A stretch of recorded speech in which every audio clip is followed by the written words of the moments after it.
So this is my review of the iPhone 11 Pro Max after using it for 4 months as my primary phone.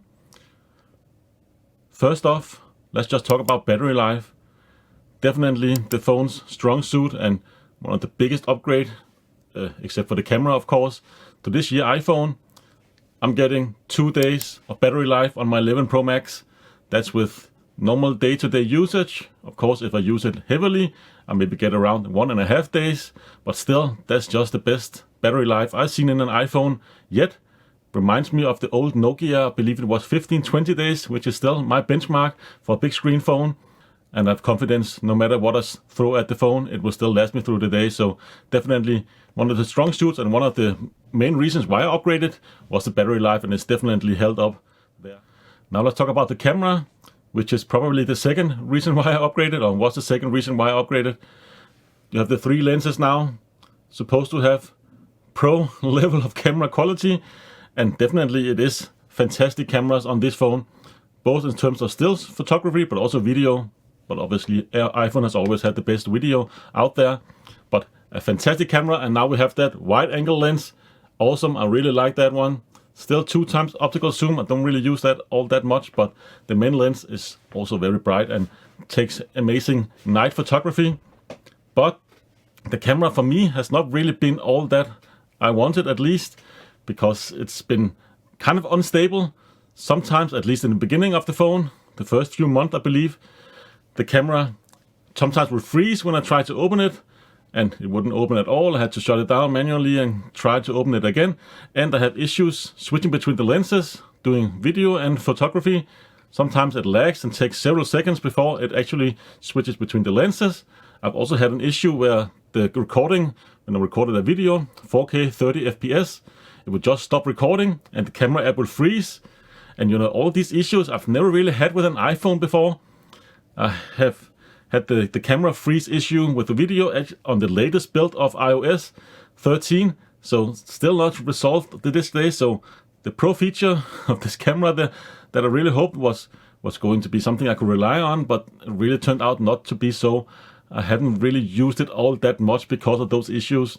So definitely a great camera when it works, and it works 90% out of the time. But just those 10% issues, or 10% of the time where I experience issues, is enough for me that I don't really want to rely on it. So the camera is great, fantastic, probably some of the best, if not the best, in any phone right now out there on the market when it works. But the fact that it just doesn't work all the time makes it not really worth the purchase for me, or worth the upgrade for me. And I hope these issues is something that Apple will fix in future updates. And of course, design. This is the third year we see this pretty stagnated design. It still is a beautiful phone. Got some upgrade, of course, those 3 lenses. I kind of like that look. Looks pretty nice. Looks kind of professional, which emphasizes the name. But you know, when you look at the phone from the front, which is what you do 99% of the time, it still looks exactly like a 10s Max. And of course, going back to the original 10 as well, just larger size, because of course this is the Max version. So yeah, the design feels a little redundant and a little old to this day. Not that it's ugly or bad in any means, but I would just really like to have seen a new design this year. But of course 2020 is probably the year where we see some vastly improvement in design, so I'm looking forward to that. But definitely a little bit of a negative buying a very expensive phone and getting the same design for 3rd year in a row, so it doesn't really feel like a big upgrade when I'm just looking at the phone and using it like a phone. It just feels like last year's 10s Max. 3D touch, of course, is one of the things we lost this year. Really miss it. Haptic touch is just not as reliable and as fast as 3D touch. I didn't use 3D touch heavily, but there's times when I used it, the haptic touch has just been much slower, and I still kind of firmly press the screen sometimes because I keep forgetting it's not there. But kind of miss 3D touch, and it feels like a step back in evolution here.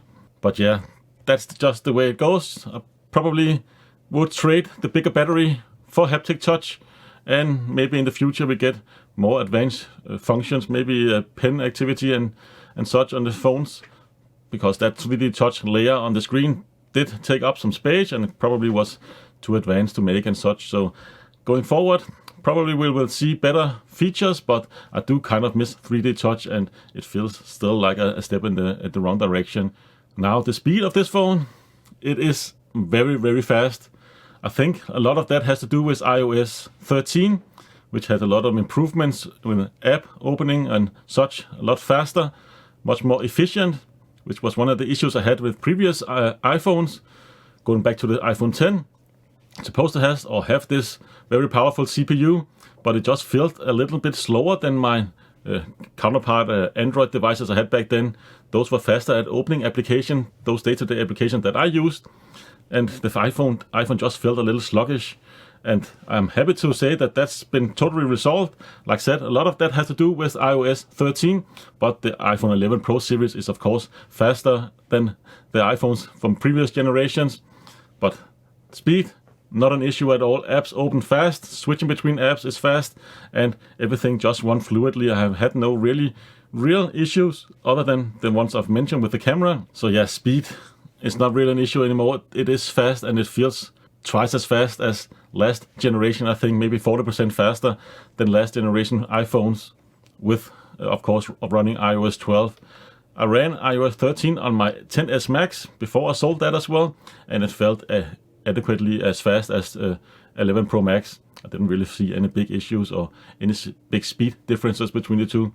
So yeah, definitely speed-wise, not an issue anymore. Super fast phone, fast and reliable, and it will not hinder your everyday work.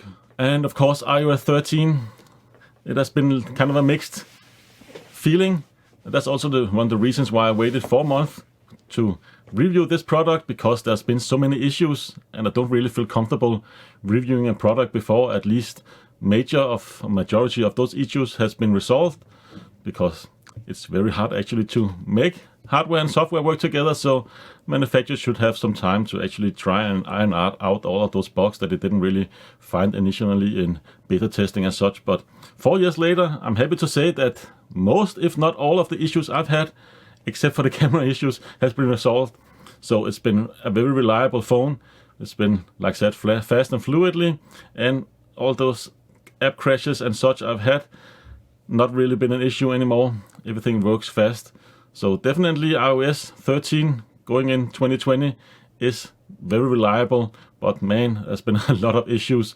And if you go around searching the internet or just search YouTube for issues, you can just find a lot of YouTubers explaining all those issues. Probably one of the most buggiest iOS versions ever. So I hope for iOS 13 or 14 that they will really start doing more quality testing before they release it to the masses, which I know Apple is aware of and have fixed for next coming generations. But as of late 2019 going into now 2020, as of this video, it's been very reliable, and all of the bugs, at least I've had with iOS 13, has been ironed out. And Apple has actually been very fast at getting out with updates for the iPhone 11 Pro Max and 11 series. So that's at least positive in that aspect. But yeah, I'm happy to say that it works reliable now, and you should not really have any concerns with those iOS 13 bugs that a lot of consumers had and have reported so nicely on the internet and on YouTube. Wi-Fi 6 was one of those things that I was interested in trying, because this is actually my first Wi-Fi 6 device, even though I've had a Wi-Fi 6 router for several months going back before this device, and it's not really any reason to upgrade going from AC to AX. Haven't noticed any differences. Feels exactly the same. Maybe it's a tad faster throughput up and download through my router, but I don't really need gigabit speed on my phone.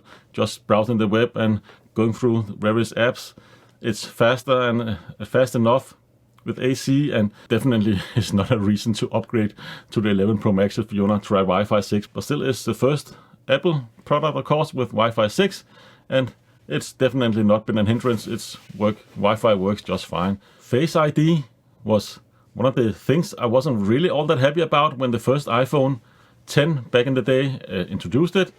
It was a little sluggish, didn't work in all situations, and I just found that it was actually a two-step process to get into the phone. Of course, you had to look at the phone, and then you had to swipe up to actually get into the desktop or into the phone desktop. So really didn't like it at the beginning, and actually I ended up selling my iPhone 10 because one, I didn't like the battery life, Face ID, and it was too small. But I'm happy to say though, with the latest generation, and a lot of that had to do with iPhone or iOS 13, excuse me, as well. But it is very fast and it works in almost any angle right now. It's actually very impressive. I can really look at the phone from very extreme angles and it will still recognize my face. And actually it's a benefit when you're going into apps. Still don't really like the two-step process when going into my phone. It's very nice that you can just lift the phone up and it will unlock your face and you can see all your notifications if there's anything you want to reply to and such. But still, it's a two-step process and you cannot really disable that. But it's very nice when you're going into applications that needed Touch ID back in the days. Now you can just use your Face ID. So all you just need to do is press the application, look at your phone, and you're already in that app, like in your mobile banking and such. And that works very well. And I think actually Face ID has become one of my favorite ways of actually logging into a phone. I did prefer Touch ID back in the day, but right now I think actually Face ID is just a little bit better because you can just log quick into your apps, and Face ID is also much easier for people that doesn't really feel the Touch ID. A lot of people, at least that I know, have had issues with Touch ID because they didn't really know that they didn't have to press the button all the way down to actually log on or open the phone and use your fingerprint that way. This way you just have to, with Face ID, you just have to look at the phone and just swipe up. It's much easier, and I think actually that's the way going forward. So in conclusion, after 4 months, I think this is a nearly perfect phone. Of course, it has those issues that I've talked about, mainly camera issues for me, and iOS 13, which has been ironed out, but it is a fantastic phone.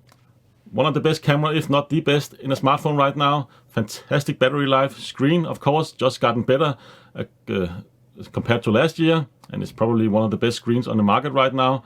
Very color accurate, very bright. And I can't really fault this phone for anything other than the minor issues I've had with the camera, which is kind of a annoyance for me personally, but I haven't heard any other people actually complain about the camera. The only real downside, I think, is maybe price. It is still a very expensive phone. I bought the 512GB variant, which is even more expensive, just because I really wanted to use this for recording 4K video. But other than that, I can't really say anything bad about this phone. If you want the best out there, but if you don't mind the kind of high price tag, and you don't mind spending time with the Apple ecosystem, which I do actually prefer, because if you, like me, have MacBooks and iPads and such, it's a very nice ecosystem to actually be in. I really highly recommend the 11 series and the 11 Pro especially series. Works very well, battery life, camera, speed, and it's a phone that you can actually have several years to come, because Apple does support their phones for like at least 5 years. At least they have done that up until this point. So it's also an investment into the future if there is such thing in technology. So yeah, I highly recommend it from here. But that's all I have for now. Thank you very much for watching. Take care.